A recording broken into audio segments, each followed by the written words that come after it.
Welcome back to the Miraculous Mamas podcast. I'm your host, Elizabeth Joy, and we believe in empowering people through storytelling and education. If you're listening, make sure that you're subscribed and leave us a review. Let me know who you want to hear and what you want to hear about, and I'll do my best to make that happen. I'm super excited for today's episode. I have Kids Eat in Color on, Jennifer Anderson, and it's just such a great conversation because I feel like there's just, again, like that parent overwhelm out there of like, oh, I'm feeding my kid food now. What am I supposed to do? Right? Like, we don't even get into like purees or baby-led weaning or things like that. I feel like when it comes to that type of stuff, there's not a right or a wrong. You have to do what you're comfortable with. You have to do what works for you and your family, because parenting is not one size fits all. So there's not a better way. And Jennifer, she does mention in there too that, you know, like some people might say like, oh, if you expose your kids to all these different flavors and foods and spices, then they're not going to be picky eaters. Well, that's not necessarily true. Kids go through so many different phases. They're going to love one food and then they're going to go through a phase where they don't want to touch it. So it's out of our control, a lot of it, but we do talk about what is in our control, what we can do, and try to do what's best for our family. Cause there's just so much stress out there. Like, what foods am I supposed to get? What foods am I supposed to avoid? Do I have to do everything organic? What if I can't afford that? What if, I don't know. What if we've been doing things one way, but we want to change it up and start doing things a different way? So it's a really good episode. I'm so grateful for her coming on.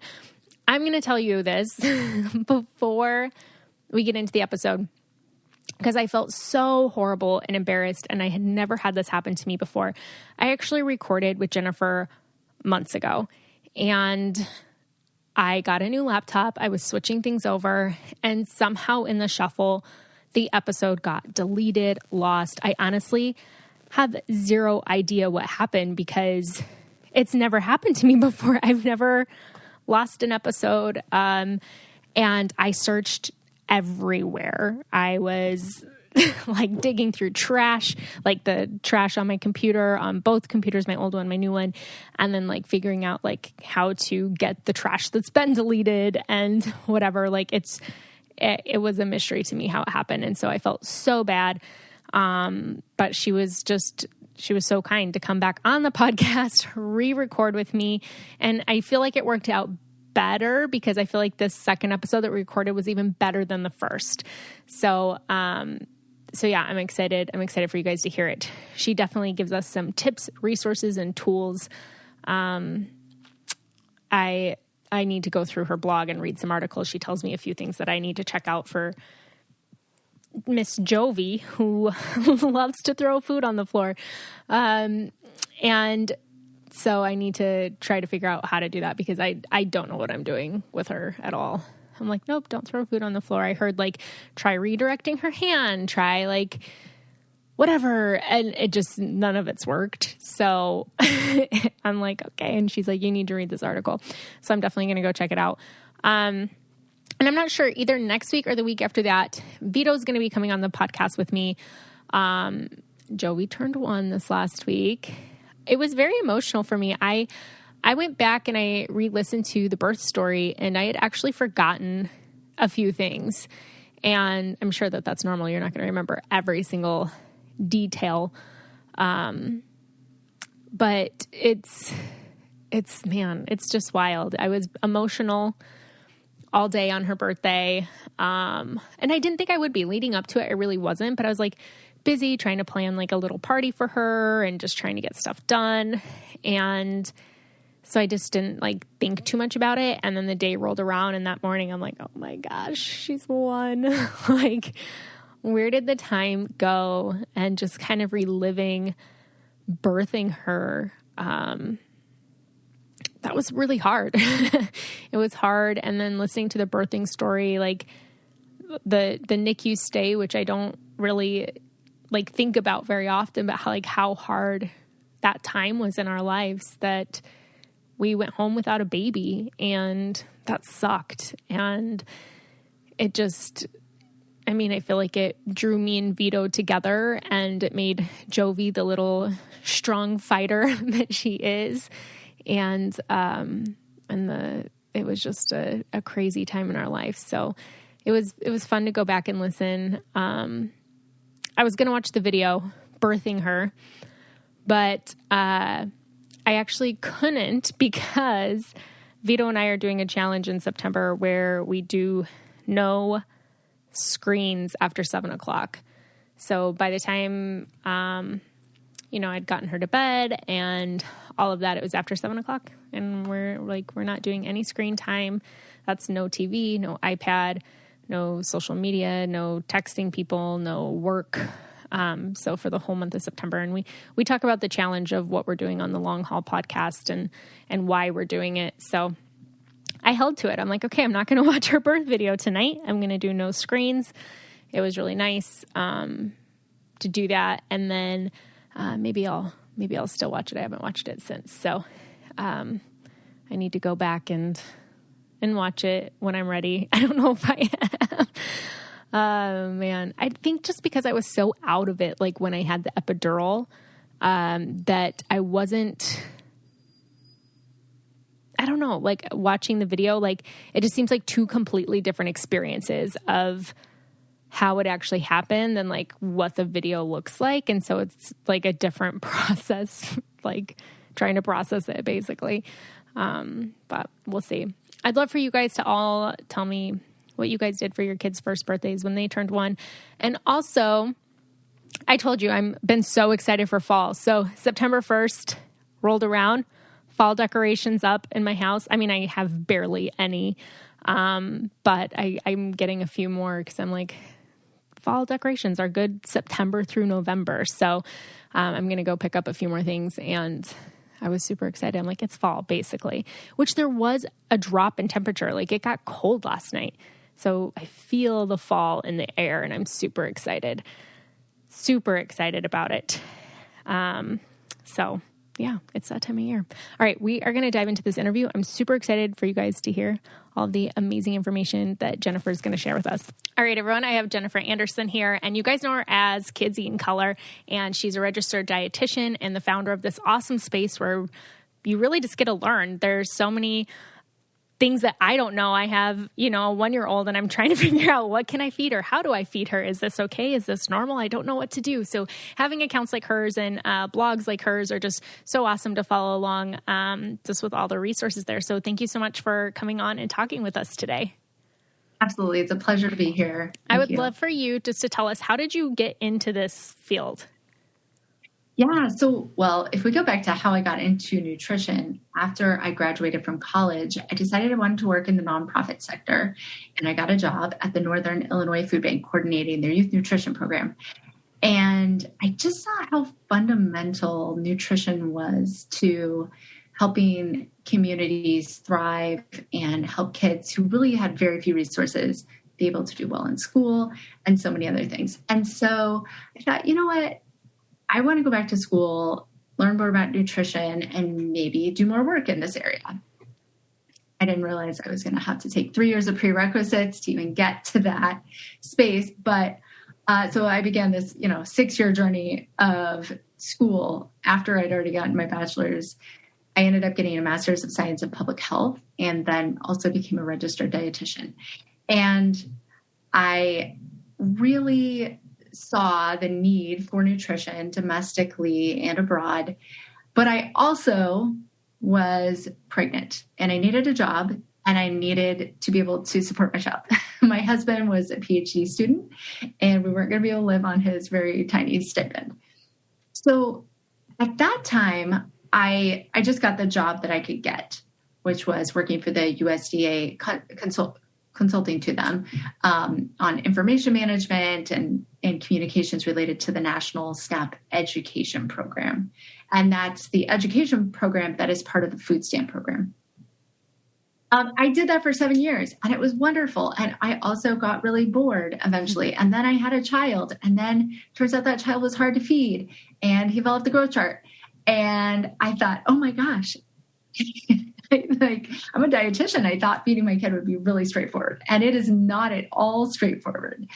I can't be the only parent experiencing this. And so I started an Instagram account. I was making these cute little lunches to send to preschool. And I thought, I'm going to start an Instagram account. I'm going to send them.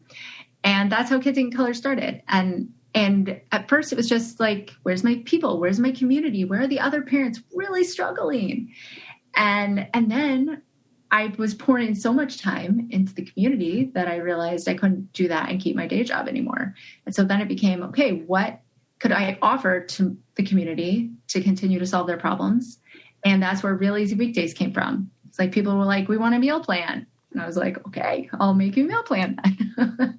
And then I was able to quit my job. And then, and that's where so many things have come from. Like, hey, we need help with picky eating. How do we reverse this trend that we're on? And that's where Better Bites came from. And, so it's really been an amazing experience of being a part of the community, experiencing the same things I am, the struggle of feeding kids, and then saying, okay, how can we move forward on this together? Mm-hmm. Yeah, that's awesome. And I feel like everybody's going to have a struggle at some point. Like, even if your kid eats pretty well, there's just different things that happen. Like right now, for the last 6 weeks or so, month at least, my daughter Jovi's in this phase where she throws all of her food on the floor. So it's like, and I don't know what to do, Right. And I'm like, okay, so I try to redirect her back to the table or like in a different pile. Like if you don't want to eat it, like put it here.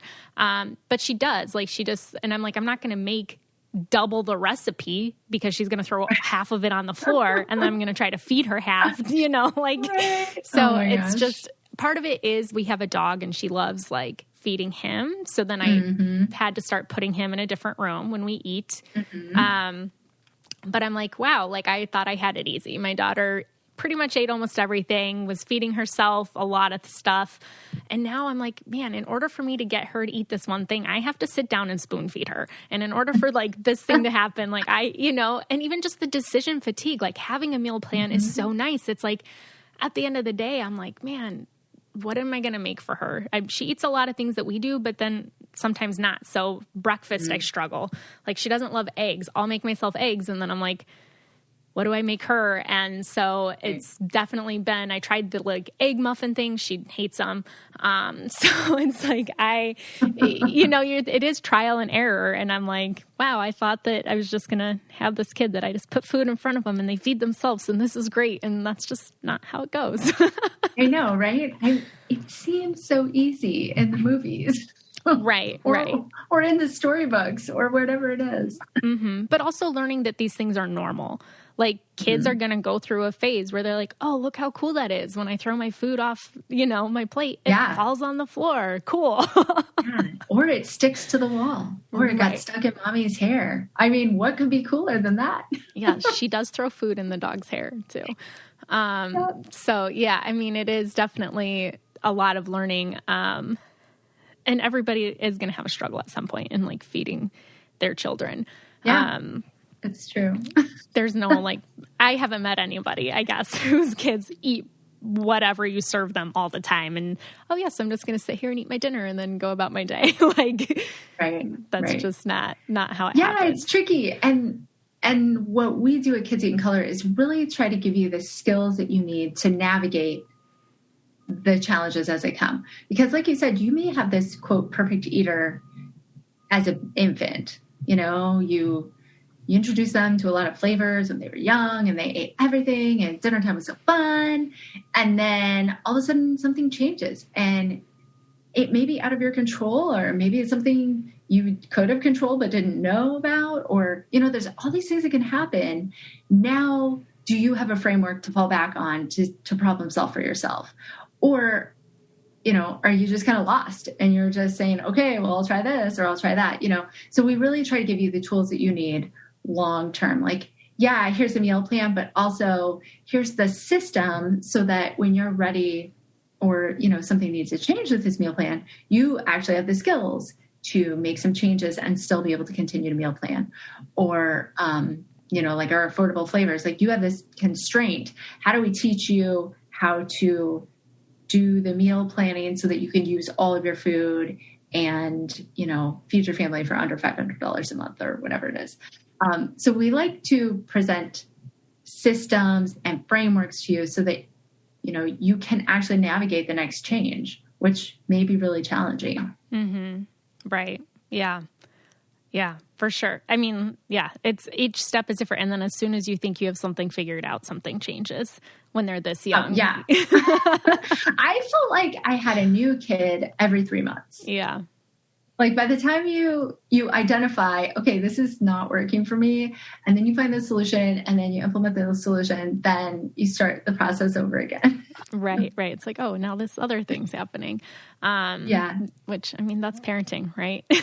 I mean, my kid's 8 now, and we continue to have pop-up challenges. We're like, wow, I didn't see that one coming. Right. Mm-hmm.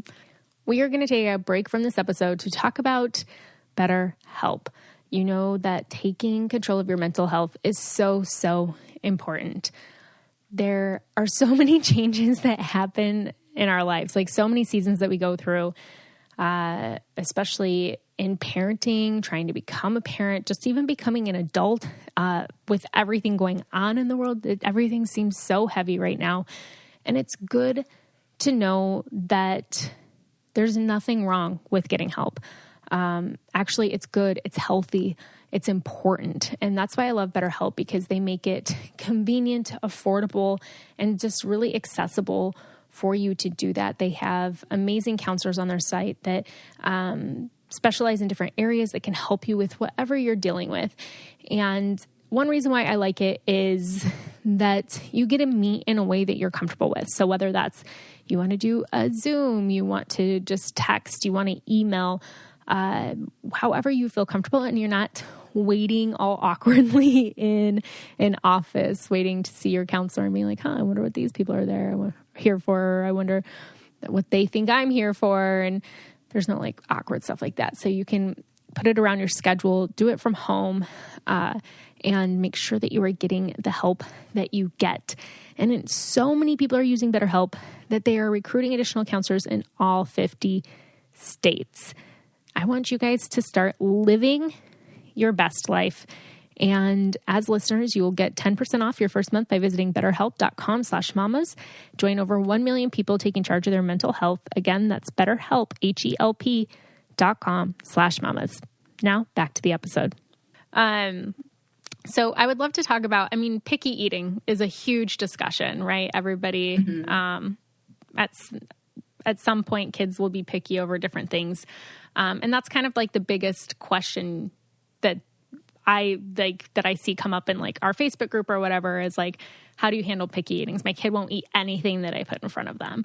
Could you just give us like a couple of pointers of things to help out, or like a direction of maybe there's this other thing going on or whatever it may be? Yeah, there's a lot of causes of picky eating. I think there's a lot of people out there who aren't experts in picky eating who are like, well, you just have to keep serving it. And of course I say that too, because yes, you absolutely do have to keep serving it. But they'll say things like, oh, you can prevent picky eating, or you can completely eliminate picky eating. Or if you just did this, you wouldn't have a picky eater.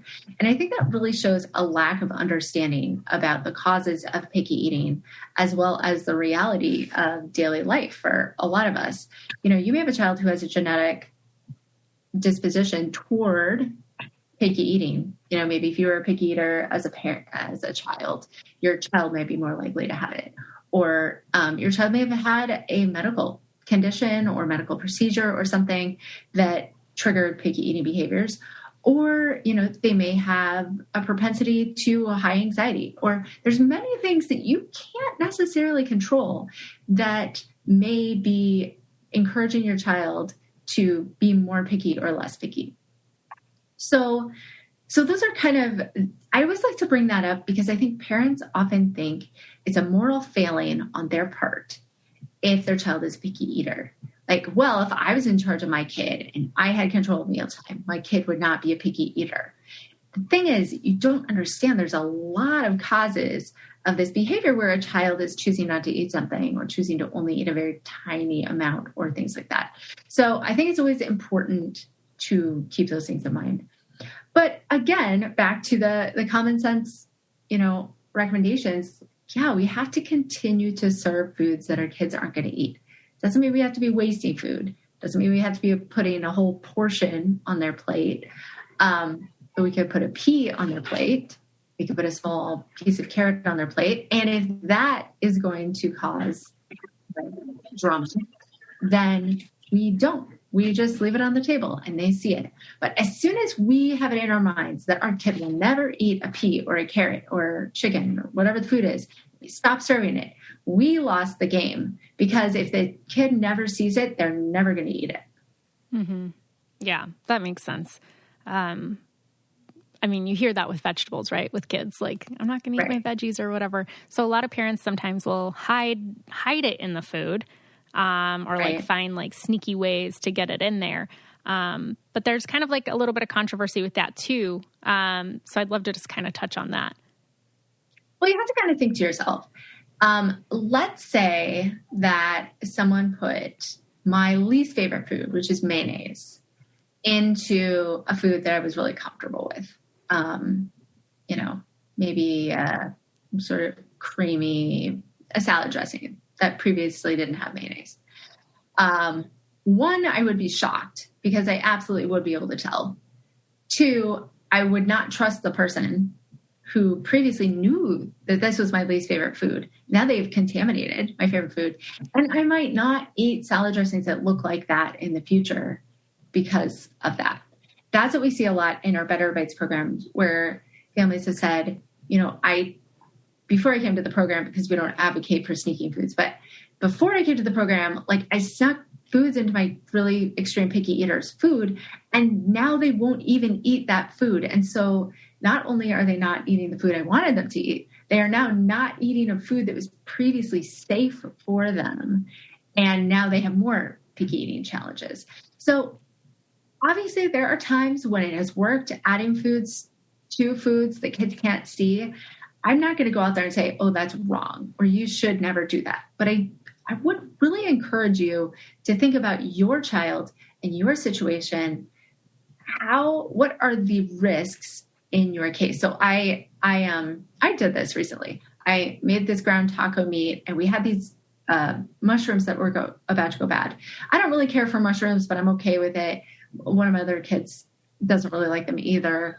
And I chopped them up really fine. And this is something I'd done before that, and I wasn't trying to hide it. It's just like how I do. So I chopped the mushrooms pretty small. I thought it was small enough. But then we sat down to the table, there he was. He's like, did you put mushrooms in my food? And he gave me that look of, how could you? You've betrayed me, which is not something you want to see your 6-year-old look at you with, And I said, yeah, there are mushrooms in there. And here's the thing. He didn't eat the dinner. And for the next 2 weeks, every time I served anything that was remotely taco-ish, he wanted to know, what is in here? Did you put mushrooms in here? Right. And so it decreased his nutritional intake, and it made him more suspicious in the future. And both of those things are things that could have been avoided had I just put the mushrooms on the side and use them as an exposure food, as opposed to contaminating his safe food. So it's just something to consider. Mm-hmm. Yeah. Yeah. I never really thought of it that way. I haven't really had to hide anything yet, but I mean, she's just turning 1. So yeah. She either likes it or doesn't at this point. And there's not like tons of mixed stuff, but, yeah. And you can have the kids put like hidden food in the food. Like, hey, put the spinach in your smoothie. Hey, put the lentils in the muffins. And the kids might understand, oh, it's in there. I put it in there. But then they also want to eat the finished product. Mm-hmm. And so that can be a good exposure tool as they're learning to like a food. Yeah. Mm-hmm.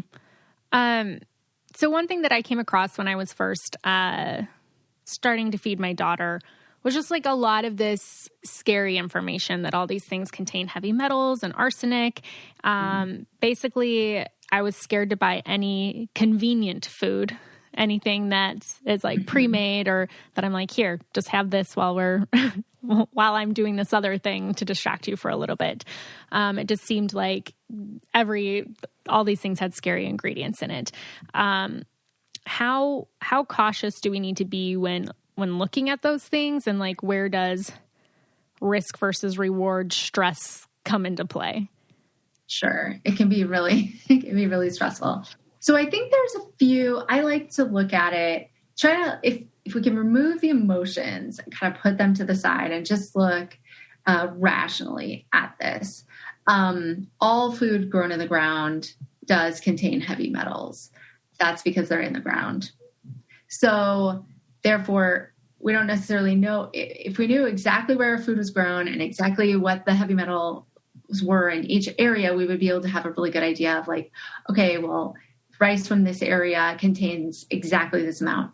Now, there are certain regions where, for example, rice has less arsenic in it than in other places. And that's good to know. So there are a few baby food brands that actually do specifically source like rice from those areas. The thing is, they're really expensive. So, if you have $4 a pouch and you have that kind of money, then okay, you can buy it from some of these higher end brands that are sourcing food, specifically rice, foods that contain rice and sweet potatoes and things like that. They're sourcing them from areas where they have less heavy metal. The reality is most people can't afford that. I mean, $4 might be the amount of money they would spend on a meal for the whole family at home. So it's kind of, I'm not going to go out there and say, oh yeah, buy it from these really high-end baby food companies. If you can, go for it. That's fine. But there's a couple of things that we can do to reduce heavy metal exposure in babies' diets. And rice has gotten the brunt of it because in the United States, we do a lot of rice supplementation. So rice is fortified with iron, therefore it's often recommended as a baby food. We do a lot of rice rusks and puffs and all these like processed baby food things are rice-based. So babies in the United States often get a lot more rice than even babies other places. Interestingly, rice is only one of many foods that contain heavy metals, right? So we can have this fixation on rice, which does a disservice to a lot of people who rely on rice as the staple of their diet. And those kids also turn out fine. But we also have to look at others. So like apple juice is another big source of arsenic. Sweet potatoes, milk, some of these carrots, whole foods that we need to feed our kids. It is absolutely important that your child is receiving vitamin A dense foods such as sweet potatoes or beta carotene rich, sweet potatoes, carrots, all these things. Our kids need a variety of foods. So my position is, let's decrease the amount of kind of processed rice foods. There's a lot of easy things that we can swap out for those. And that's kind of a no-brainer. You want to serve your baby rice as part of a meal, that's a different thing. And that's fine. You can soak the rice for an hour before cooking it. You can cook the rice in extra water, pour the extra water off. There's a couple methods and you can Google those. And you can also, buy rice from California, which is going to have less arsenic than other places. Use white rice instead of brown rice. There's some things you can do, especially if rice is the staple of your family's diet, then, taking these measures is a great idea. And then also focus on variety. Rather than only feeding your baby sweet potatoes all the time, whether you buy them or you make them, do sweet potatoes one day and then carrots and then bell peppers and then, so that you're serving a variety of foods over time. And that is what's going to help balance out. Because what I like to say is every food has a dark side. If you went through all my DMs in the past 4 years, you would see at least one DM for every single food with somebody asking me, how come this is so bad for us? Every single food that there is, people have asked me about. Why is this bad? Should I never serve it to my child? Like, if you never served a food that had a bad side, you would starve, and so would your child. Because every food has something that's, quote, not good for us, but But remember, it also has a good side, right? The side that nourishes us. So when we look at variety, we say, how many foods can we serve to our child to keep them nourished? That's what's going to help them help prevent these sort of things. So yeah, let's reduce the processed rice foods. That's kind of I won't say easy, but it is something that we can do. Let's increase the variety. And then the other thing is, let's, avoid juice as long as we can and keep that to a minimum. And that is not just a heavy metal thing, but that is also a tooth health, picky eating thing. I mean, lots of benefits come from delaying juice or kind of serving it irregularly. Yeah. Thank you for that information, because I feel like it can be stressful. But when you do think about it, there's heavy metals in the soil that all this food is grown in. And it can be stressful, but it also does come down to accessibility as well. And I'm sure with your work that you started out doing, like working with the food stamp company and stuff, you probably learned so much. And I think that's why it's really important. The information that you're putting out there is not guilting parents who can't afford certain things to feed their children. Even we have a grocery budget, and I've just realized how hard, there's certain things we buy organic, but there's a lot of things we don't, because it's impossible to buy all organic. But you hear these people that are you can only feed your kids organic food. And it's that's not affordable. It's not even kind of affordable. Right. It's not even sort of affordable. You look at the median income of homes in the United States, and let me guarantee you, most people cannot afford organic food. So personally, and I've built the Kids Eat in Color brand, and our team is always on board. We want to make sure that every parent feels supported. And if you're coming to us and you're feeding your child, fast food 7 days a week, you're still 100% welcome in this community. I don't care if that's where you're starting at or that's where you want to stay at, right? Every family is feeding their children the best they can within their context. And while we do provide evidence-based recommendations, hey, if your choice is between a baby food pouch that has, sweet potatoes in it and a sweet potato, the baby food pouch is going to have some more stuff in it that the sweet potato doesn't.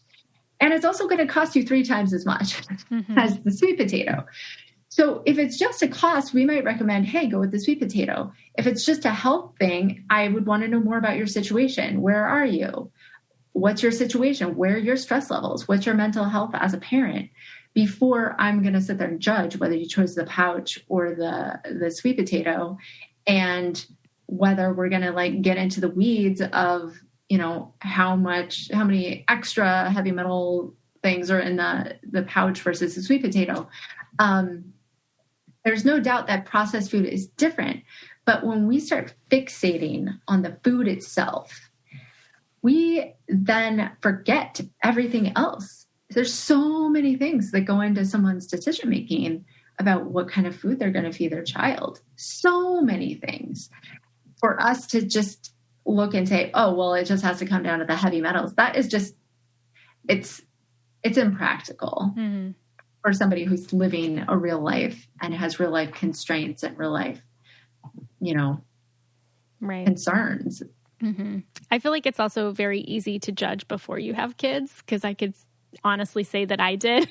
And I've fed Jovi things that I didn't think I would, but I do feel that mental health factor is something that you don't really hear a lot of people talking about, because there was a time where I really struggled. And at the end of the day, it's open the fridge or whatever. And I'm what can I throw in the microwave and feed her? Because I can't make dinner tonight. I can't. Right. And or babe, pick up something on the way home from work, because it's not happening. So yeah, there's definitely things that I didn't think I'd be, handing my kid French fries in the backseat at 7 months old, but I did. So it's, it happened. And I feel like that mental health is huge, and that is something that's not talked about. And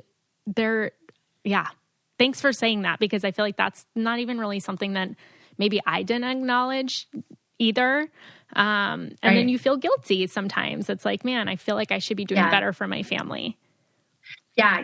If anybody is listening and specifically is like, oh my gosh, I'm totally overwhelmed and I am struggling with my mental health or just this overwhelm, I do have an article on the website. And if you type in overwhelmed mom and kids in color into your search, you'll find it. But it really gives parents and moms specifically, because I think this year kind of moms were in the news as a specific group of people that were really struggling with the pandemic, really gives you a new way to think about that. Instead of, what am I not able to give my child? It's more of like, hey, we're already at the bottom here.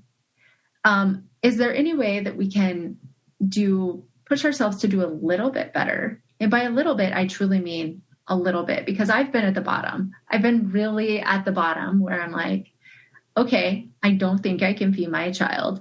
So that's the bottom.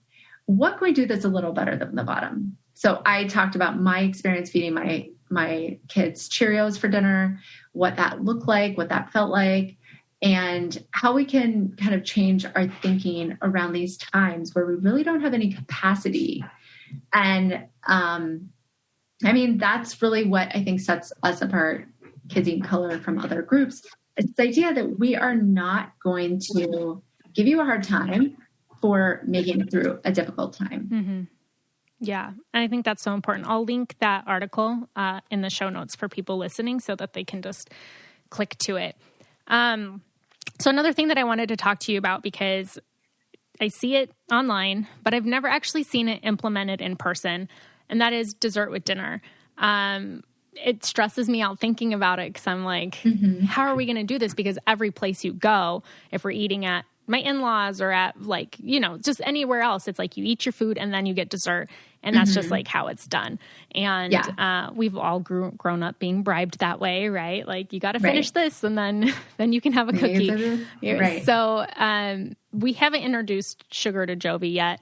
But when we do, I'm like, man, do I just put it there? Like, how do you navigate that? And like, people who maybe their kids are 4 and 5 years old and they've been using it as a bribery tool, but don't want to fixate on that sugar. How do you kind of change that? Yeah. So it's really tricky.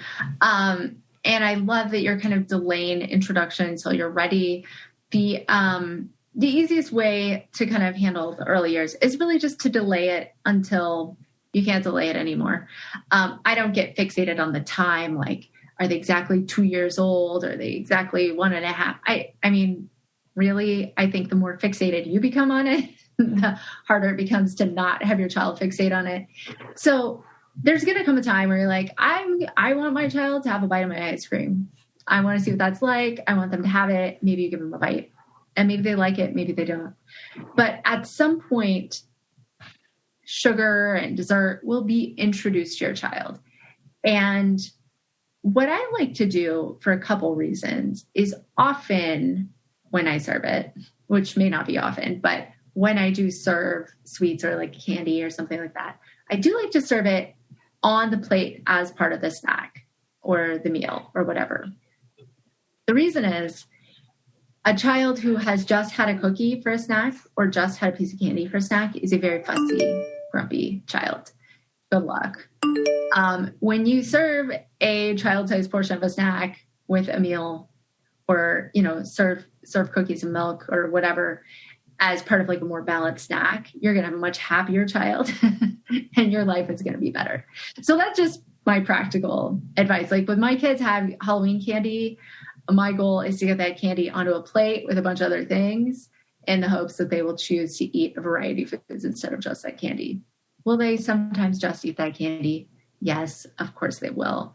But it happens a lot less than you would think. Mm-hmm. Now, in terms of, and you make a great point that, you're going to go over to grandpa and grandma's and they are not going to be flexible on this idea that dessert can be served with dinner. Now, you may have grandparents who are flexible on that, or you may not. But I think it's really important that kids start to understand that sometimes dessert is with a meal and sometimes dessert comes after a meal. The important part is that you don't use it as a bribe or a reward. So that's where I wouldn't try to mess with, my parents served my kids, ice cream after dinner quite a few times. I'm not going to ask my parents to serve it with dinner. What I am going to ask my parents to do, and that's because of the dynamic that we have, and it might be different for other families. They may or may not be able to do this. But what I like to say is, hey, let's not use this as a reward. Whatever happens at dinner, and we're still going to have dessert. But then it also becomes this thing, like, how many more bites do I have to eat before dinner? And like, parents are in this dance, and it's a pain, and it takes so much energy, and you already have a long day and all this stuff. And then you've like entered into this dance of how many more bites until I can get my ice cream.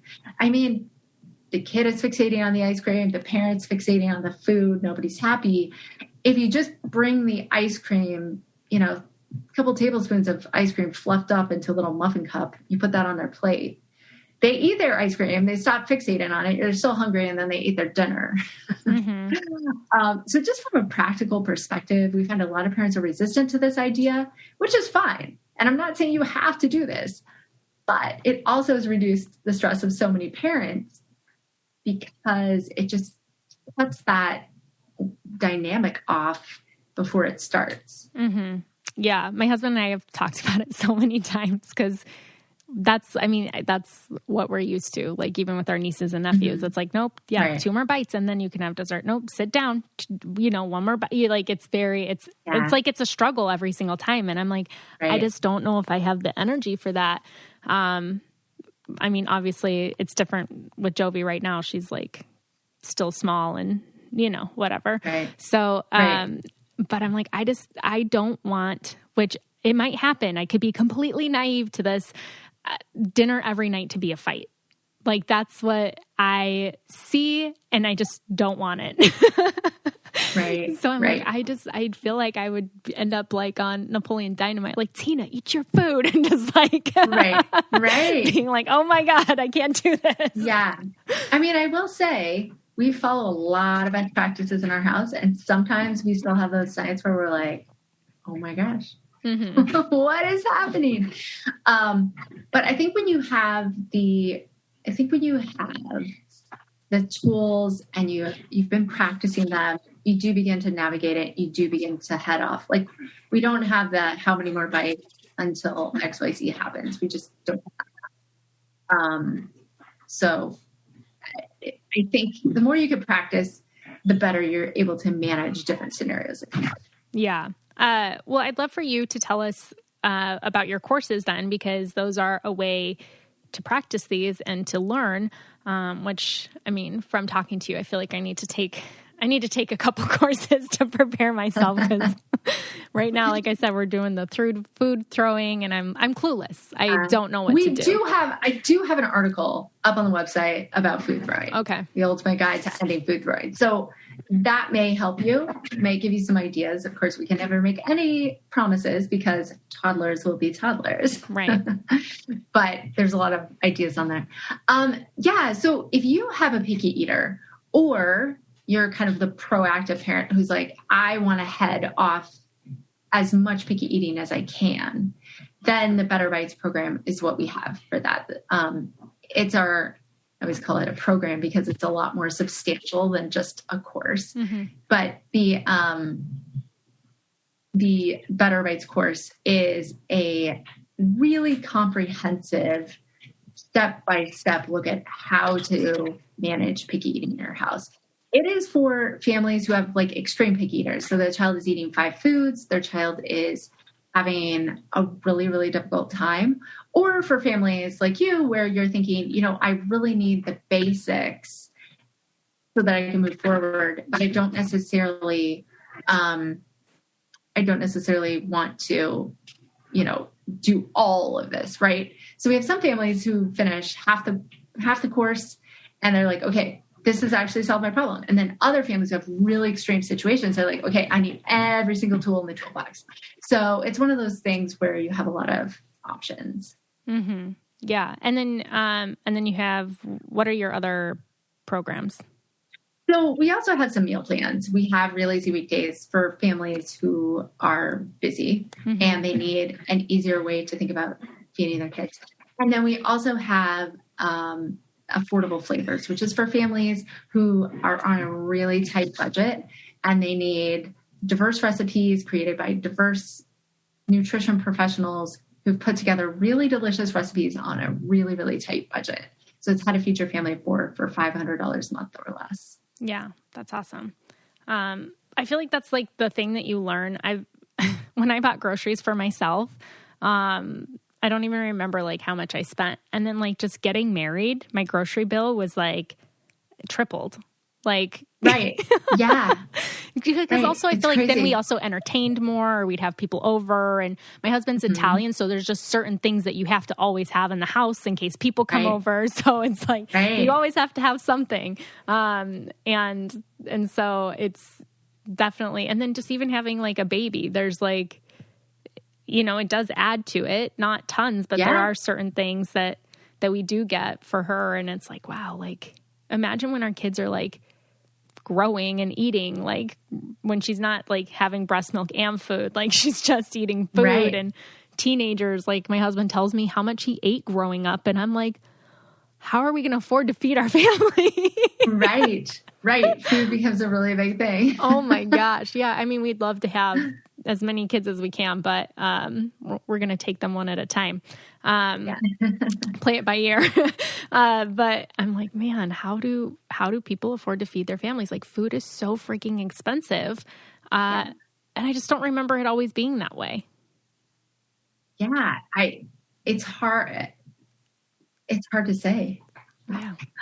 But yeah, food is expensive and the time, I'm like, if my kids are eating a lot more, like, does that mean we never have leftovers? Right. Leftovers are a big part of my survival strategy. Same. Yeah. I've done that with my husband. I'm like, okay, I'm making enough so that I have leftovers. I'm going to have this for lunch tomorrow.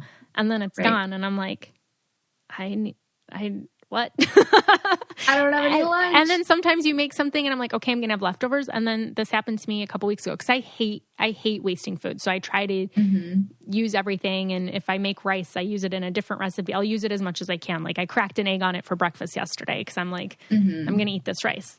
But I made this one dish and I'm like, I'm going to have leftovers. And then it sat in the fridge because it wasn't good the next day. You know, like it was one of those things I'm like, this just isn't hitting the same. And then it went bad and I was so sad. So now I'm like, okay, if I make this pesto thing in the future, just make enough for dinner and that's it. Right. And then try to, with the leftover thing. It's definitely a learning curve. Yeah. That's so true. But food is expensive. So having resources like yours to try to navigate that, I feel like it's really important. So thank you so much for sharing all that. And then where can people follow you, learn about or find your program and all of your content? Yeah. So Kids in Color, wherever you like to do content, you know, we're on Instagram. That's kind of the main platform. So if you want to see me day to day with my boys climbing all over stuff, that's where you can find me. Also Facebook, TikTok, Pinterest, and of course, the website. So if you need help getting your child to try certain specific foods, you'll find the food guides for those on the website, and all the other fun stuff. Awesome. Thank you so much for coming on and for giving us your expertise and your knowledge and tips and your time and energy today. Absolutely. It was wonderful to be here. Thank you so much for having me. Awesome. I hope that you found as much value in that episode as I did. Make sure that you go follow her account. I do love that, like she said, it's just a place where all parents are welcomed. You don't have to feed your kids perfectly because there's no such thing, first of all, and nobody does that. And so I feel like there's just like a different approach on her account where it's not like you need to be doing things this way. It's like all parents welcome. Here's some information. If you want to apply it, great. If not, whatever, like we meet you where you're at.